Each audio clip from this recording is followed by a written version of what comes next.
Hi. I'm going to shift the discussion a little bit and get more into the meat of autism spectrum disorder. My hope is that with today's presentation, you understand a little bit about the history of the diagnosis, how it's come to be what it is as we understand it today, to understand a bit about how we diagnose autism, and then really I'm going to spend the majority of the time talking about how the different diagnostic features present in behavior day to day when you're interacting with someone with autism, and what you might be able to do to better support some of those differences in interaction and behavior.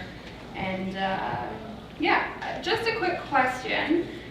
Of the people in the room, who of you are working in the adult sector or supporting adults, adult clients? And who of you are working in the child adolescent sector and supporting children? Okay, that just helps me know the range of what I'm going to talk about for today. Okay, so let's start a little bit just with the history of the diagnosis. Autism is actually a very new diagnosis in the grand scheme of everything that we have in the DSM. But there are a lot of kind of historical biographical writings about people who presented with very characteristic autistic traits dating all the way back to the late 1700s. So it's something that it's a set of behaviors that's probably been around for as long as we know, but we really didn't start characterizing it clinically until the 1940s. There were two clinicians at that time, one Leo Kanner, who was in the States, and was describing autism really as the classic autism that many of us think of when we think of autism. Kids who are more impaired, lower functioning, who may be nonverbal, and are quite impacted by the diagnosis. At the same time, though, Hans Asperger in Austria was also describing a much wider variety of autism, ranging from people who are quite impaired up to people who are quite high functioning, but still experiencing impairments in their daily life. And so his writings and his teachings about autism are really more what we understand now about the broader spectrum of the diagnosis. So for a long time, we were very focused on kind of understanding the lower functioning end. And it wasn't really until 1981 when Lorna Wing, a British psychiatrist, published and coined the term Asperger's syndrome and really brought to light information about all those higher functioning individuals that were first described by Hans Asperger. So that gives you a little bit of a picture of how we've traditionally kind of seen autism and how our understanding of the diagnosis has expanded over time.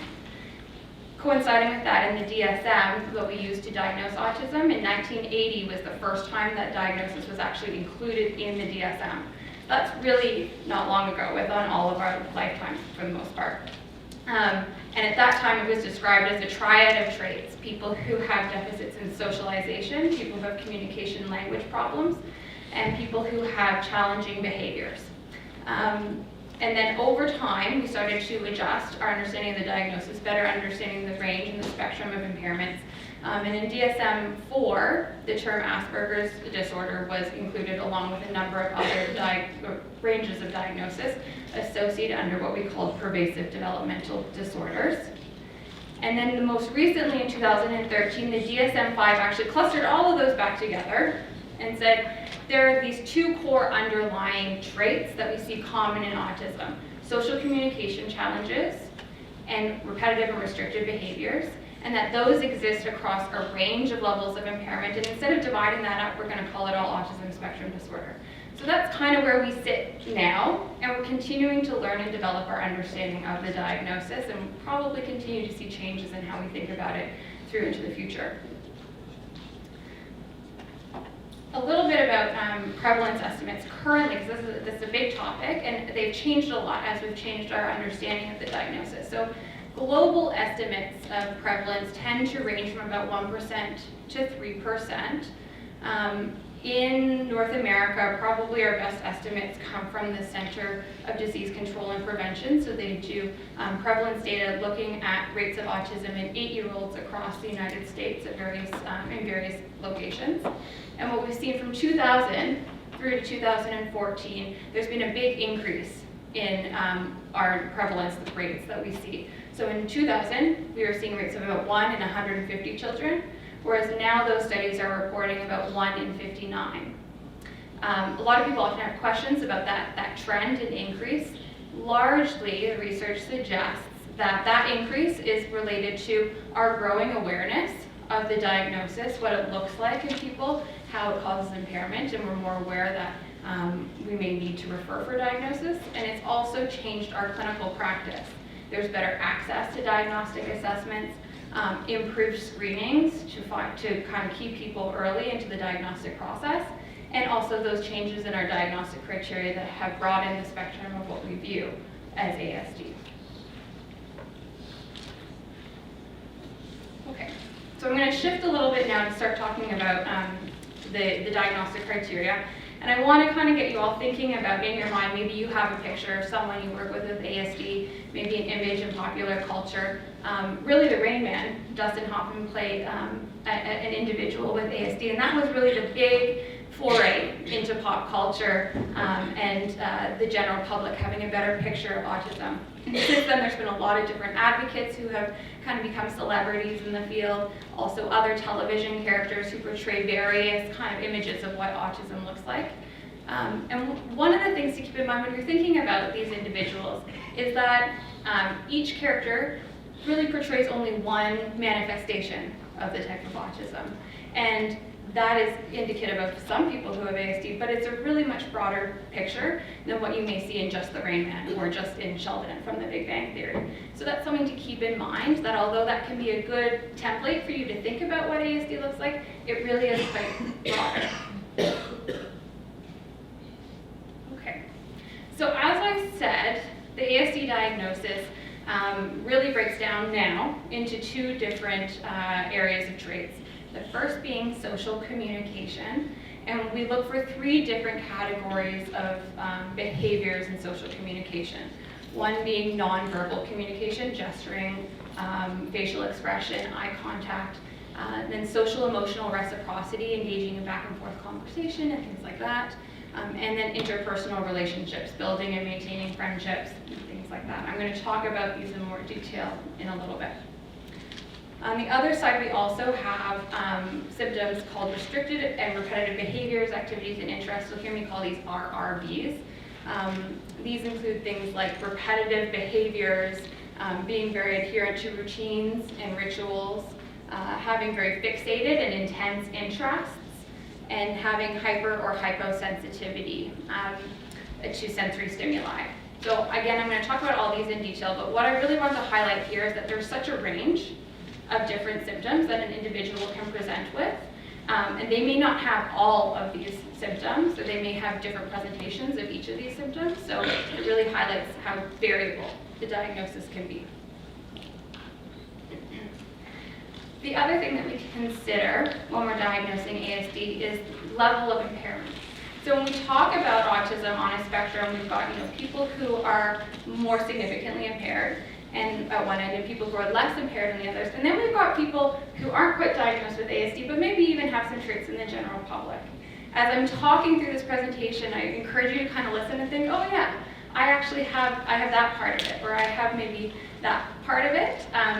And so the distinction really of diagnosing ASD comes when we're seeing that there is an intensity of symptoms, a frequency of symptoms, that is causing significant impairment in their ability to do day-to-day activities like engaging in work and school, building relationships, carrying out activities of daily living.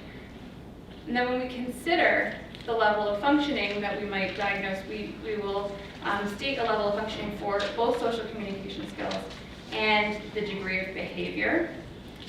One thing that's really important to note about the levels of impairment are that these are separate from intellectual functioning. So an individual with ASD may also have a diagnosis of intellectual disability, but they may not have an intellectual disability diagnosis. And even those who don't have an intellectual disability diagnosis may be very significantly impacted by their ASD symptoms. Something really important to keep in mind is a lot of times people get frustrated saying, this person is so smart, they understand things, but they can't do anything, and I can't figure out why. And you get really frustrated with that, and it's important to remember that although cognitively they might be functioning very highly, adaptively there's a lot of impairment. So when we talk about the different levels, level 1 tends to be where we see less impairment. Maybe they can adjust with a little bit of accommodation. It doesn't occur across environments. Whereas as we go to level 1 and 2, we see an increase in the severity of behaviors. We see an increase in their need for support, a persistence of challenges despite the implementation of supports, and a lot of challenges across many, many environments. So that's just to keep in mind. Okay, so as I talk through the different traits and characteristics of ASD, I really want you to keep in mind this very famous quote that probably many, many people have heard, but if you've met one person with autism, you've met one person with autism. And this is just highlighting that when you've worked with one client maybe with autism, you've supported one person with autism, some of the behaviors you see, some of the strategies you use may be very, very different than the next person that you're working with or supporting. That each of these people are individual characters and that they have their own individual traits that come out in different ways. Okay. So I'm going to go through the diagnostic traits that I was talking about before, talk a little bit about how they present, what we look for, and some different strategies you might consider when you're trying to support these differences that you see in the individuals that you work with or you're supporting.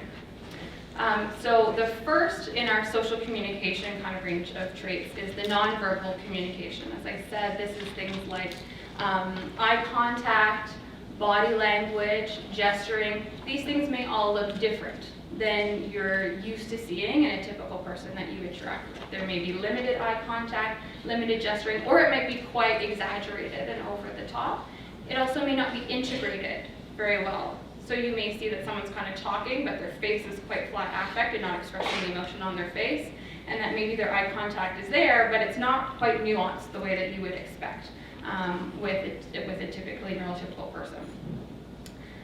You may also see differences in tone of voice and prosody, kind of a flat voice, maybe they get really loud when they talk, jerky speech, all of these types of things. And it's important to keep in mind that that kind of speech, the kind of maybe flatter affect or exaggerated behavior is not necessarily an indication of anger or threat or emotionality, but rather just the typical way that they present. So having an understanding and a familiarity with the person you're working with is important to get a sense of what nonverbal cues actually mean for that person. Some things that you may consider in helping support some of the challenges related to nonverbal communication are formal intervention. So as we were talking about before in IBI, often with the younger kids, a lot of that might target things like understanding gestures like pointing, joint attention, being able to look where someone else is looking, making eye contact, and we do very intensive rewarding around that to help develop those skills. Other things that you might consider doing is helping other people interacting with the individual they see, helping those people understand the behaviors that person has, understand the areas of challenge, so that when they're working with new people, they don't have to go through this whole process again of building familiarity and rapport. But you can kind of bridge that gap and say, you know, when they look like this, when they do this, it actually means this. The other thing is empowering your clients to be able to teach others about what they mean, and also to be able to talk about their emotions and their experiences. So when they're interacting and they're not giving a lot of nonverbal emotionality, that might be hard for their interaction partner to understand. If an individual with autism can clarify and say, I know I seem angry right now, but I'm actually calm, this is just how I'm talking, that can help really ease a situation. Often people with autism don't have language for that, and so helping them learn how to identify that and communicate that can go a really long way in smoothing out interactions that they have in a day-to-day basis. Okay. The next set of symptoms that we look at in social communication is social emotional reciprocity. So that's social approach and initiating and responding to social interactions, you know, being able to go up and greet people, responding to questions, elaborating on responses. Often you might see that people with autism have a difficult time integrating themselves into a conversation. They may give very brief responses and they don't elaborate. Also back and forth conversations, being able to follow the back and forth, being able to stay on topic, being able to contribute as topic changes, that might all be challenging and different for someone who has ASD. Also engaging in sharing interests. Often people with autism have very specific interests, and they might have a difficult time knowing how to engage in a conversation or wanting to engage in a conversation about something that isn't within their range of interest. And finally, being able to express their emotions and affects. We've talked a little bit about this already, but what we see often in social emotional reciprocity is that people with autism don't often identify their own emotions or might have challenges identifying the accurate emotion in someone else, and that can cause breakdowns in their ability to empathize and to communicate their own emotion. So some things that you might do when you're seeing these types of traits in an individual would be maybe to help prompt, to engage them in conversation, or for someone who's nonverbal, prompt them in interaction. Actively bring them into the group, reward attempts for them trying to integrate themselves. You might practice and model conversations or interactions. When we go here, this is what we're going to do. Let's talk about what it's going to look like. Prepare them. Also, formally teaching skills for interaction. Thinking, you know, if we're going to go to the doctor's office, let's talk about how we interact with, let's teach how we interact with the receptionist. What do you do step by step?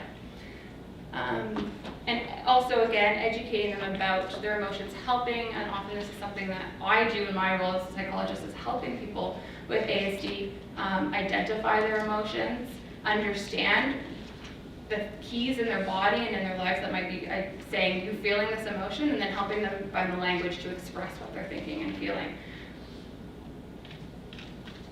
Okay, next is challenges in interpersonal relationships, or just differences, really, in the way that they seek out and engage in interpersonal relationships.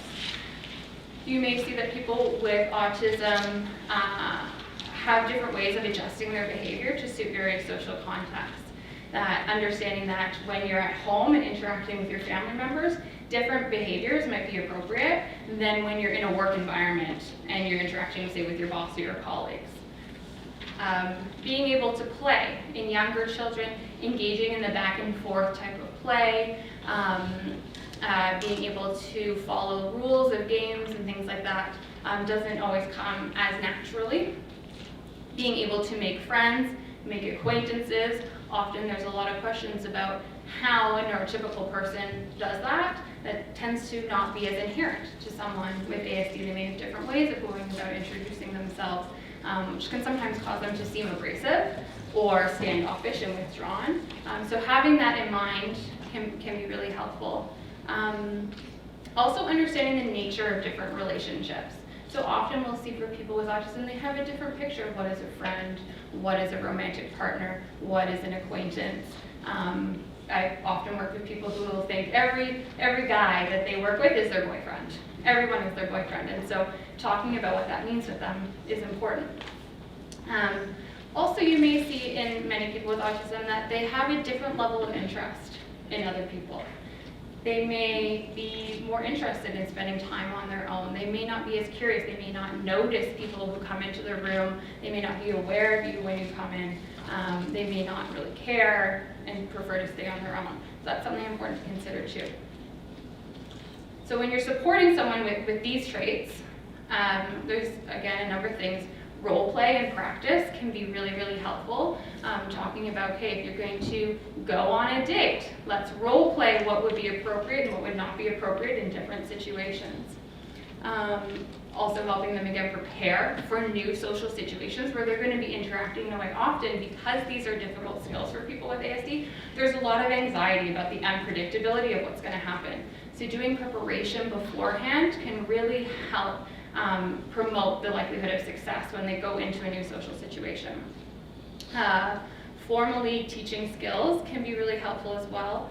Also, taking time to explore relationship concepts, to talk with them about what they prefer in their relationships, what they want in friendship, what they want from a dating partner, so that you can have a better sense of maybe not pushing them to what you think is the best social situation and the best social relationships, but you can cater that more to what they actually want. Maybe it's a little bit different than what you and I might want. In individuals who maybe are nonverbal or have more limited verbal skills, there might be more concrete teaching about this is who this is who this is who family is, this is who friends are, and these are the things that we do with each of these people. And finally, the last one is finding ways to seek out natural communities for social interaction. Looking for places like online forums, clubs, different kinds of groups that might be catered around a particular interest area, or that will make it easier for the individual with autism to connect naturally and feel more comfortable in that environment. Okay, so on to the behavior side. These ones will go a bit faster. The first set of behaviors that are common among individuals with autism are repetitive behaviors. These are things like motor movements, whole body rocking, hand flapping, use of objects. So rather than playing creatively or imaginatively with toys, they might line them up, things like that. And also repetitive use of speech, echoing back what they hear you say, echoing back phrases that they've heard, using quite idiosyncratic phrases, making up words. I once had a client who all of their speech was in quotes from Disney movies. So when she was frustrated with something, she would say, "The Wicked Witch cackled!" And you knew that was it was time to move on. Supporting these types of things might involve finding appropriate replacements. If you've got an individual who's hand flapping a lot, you might teach them a strategy of when you hand flap, put your hands together. So a replacement strategy to help them control that type of behavior if it's something that's causing challenges for them in their life. Limiting the time engaging in certain behaviors. So you might set a time limit to say, okay, we're only lining up toys for 5 minutes and then we're going to the next activity. Encouraging and rewarding different types of play, imaginative play, and also modeling speech. So for example, with this client who would say, "The Wicked Witch cackled," I would say in return, "We've had enough of this activity." So you're modeling a different expression, not only for the client to maybe eventually learn how to express themselves in a different way, but also for people around us to understand this is what this means. Okay. Adhering to routines is also a common thing for people with autism. As I've mentioned, there tends to be a lot of anxiety, predictability, because the world is often viewed, the neurotypical world is viewed in a different way than individuals with ASD. A lot of things are unpredictable, and so having routine and structure can be really, really helpful for decreasing a lot of behavioral challenges that come out when that anxiety increases. So we might see things like difficulty with change, so you rearrange the room or you rearrange something in the house, or transitions, moving from one place to another. That can be very difficult. Rigid thinking patterns, they might get stuck on certain beliefs, stuck on certain kind of thought patterns that repeat. Lots of rule following behavior, which can actually be a really nice strength a lot of the time for our guys. Might have very specific reading rituals, and in general, very insistent on sameness, having the same route to school, having the same thing for breakfast, having the same morning routine, and when there's disruption to that, it being very difficult. So strategies, there's a whole bunch of behavioral strategies that can be used for this. I'm really grateful that Amir have talked about some things already today, using things like countdowns. You have 5 minutes, 3 minutes, 2 minutes, 1 minute. Using visual schedules or written schedules to put out the activities for the day. First, then instruction. First, we finish dinner, then you watch TV, and you can use a nice visual for that as well. Preparing them in advance for new situations. We've talked about that a lot. Also redirecting thinking patterns. So if they're really stuck in a certain kind of loop in their thinking, you might help kind of develop a new thought that can help replace that. So for example, I worked with one client who was very perseverative on, my support workers always talk to me first and they never listen to me. They always talk to me first and they never listen. And we were able, with some work, to get her to move that to, but I have to hang in there. And then she was able to move on. So finding those new replacements and mantras, just hang in there, just hang in there. Also changing things one step at a time. So if you've got a big change coming, preparing one step at a time, little things step by step to help them adjust. Okay, and restricted and fixated interests. So these often look like two different things. Either one, very interesting preoccupations with maybe unusual objects.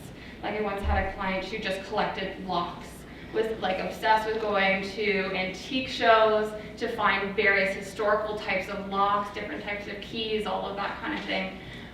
You might still have someone who has a perceptive interest. I'm sure it's a very common one, trains, knowing every kind of train, how they work, the different trains in different countries, in different cities, the subway maps, all of that. The knowledge can really be quite incredible.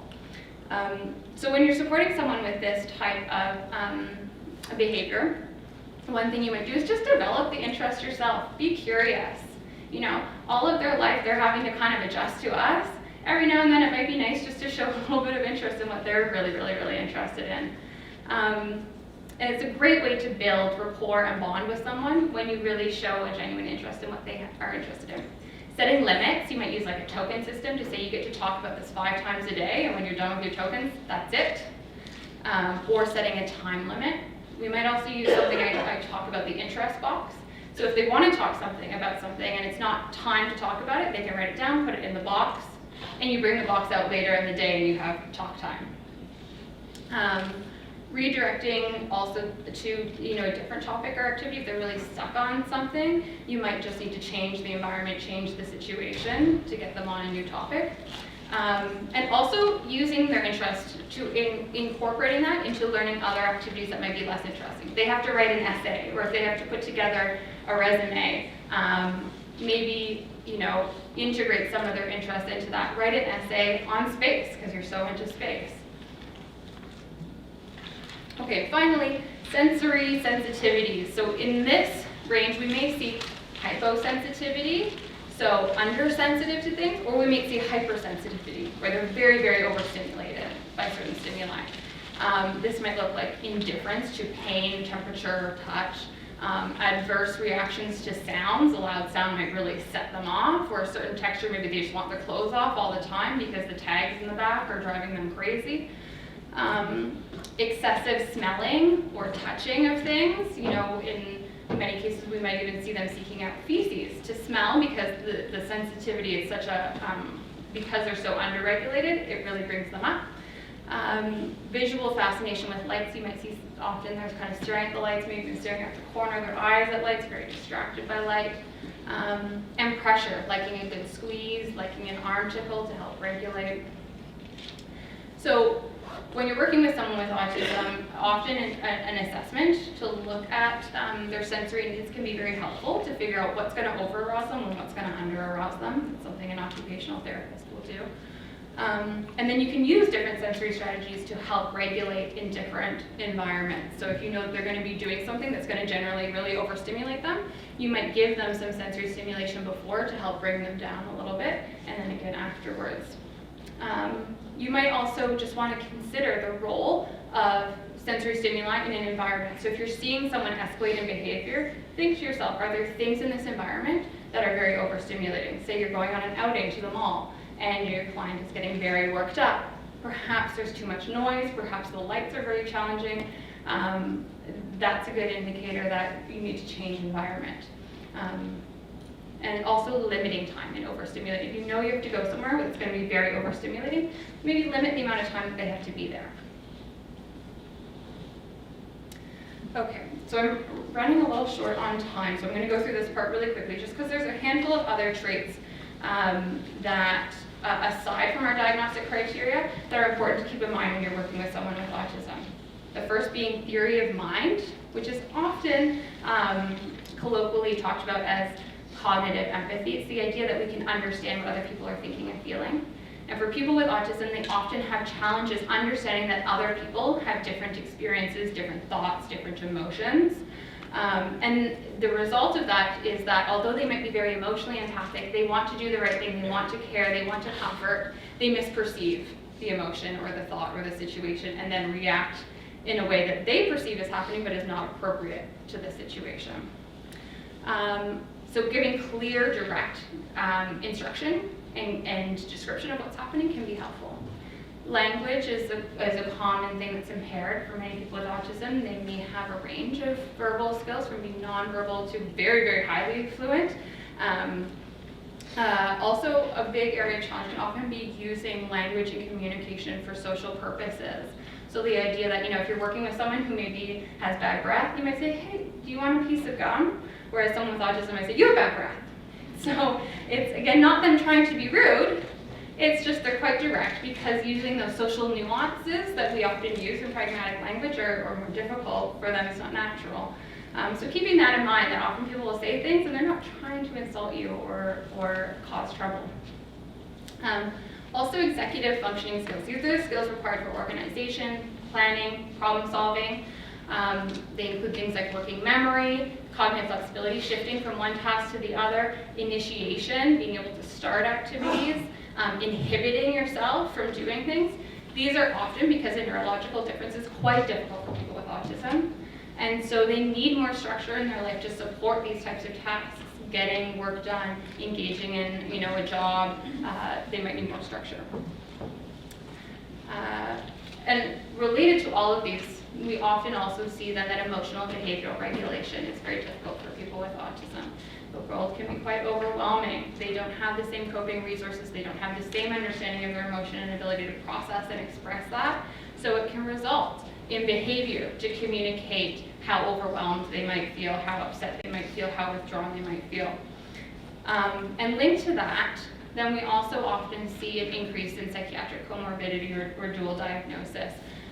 In people with ASD, there's higher rates of mental health problems in a range of mental health problems. And there was a question earlier about rates of dual diagnosis. It's hard to say generally because there's so many differences from population to population. But for example, in ASD, the rates of depression and anxiety are about 3 to 5 times more prevalent than in the general population. It's also important to keep in mind diagnostic overshadowing. This is the idea that we are often likely to see a behavior and attribute that to the ASD diagnosis and not consider that there might actually be an underlying mental health concern that needs to be evaluated. So being mindful of that, noticing if there's a big change in behavior, if there is a big regression in behavior, that might be indicative of needing to have a psychiatric follow-up. Okay, I'm going to leave this one be so we have a little bit of time and you guys can go for lunch. But just some general strategies for supporting individuals is taking the time to really understand them, be patient, ask questions, be curious about their experiences, understand that their worldview and their world experience is very different than your own, but that doesn't mean that it's wrong or invalid. And if you can have a better understanding of that, take the time to validate their experience rather than redirect it, you might find that your clients are more willing to work with you, to open up, and to consider alternatives that you might suggest to support them. Okay, and there's a bunch of resources there as well.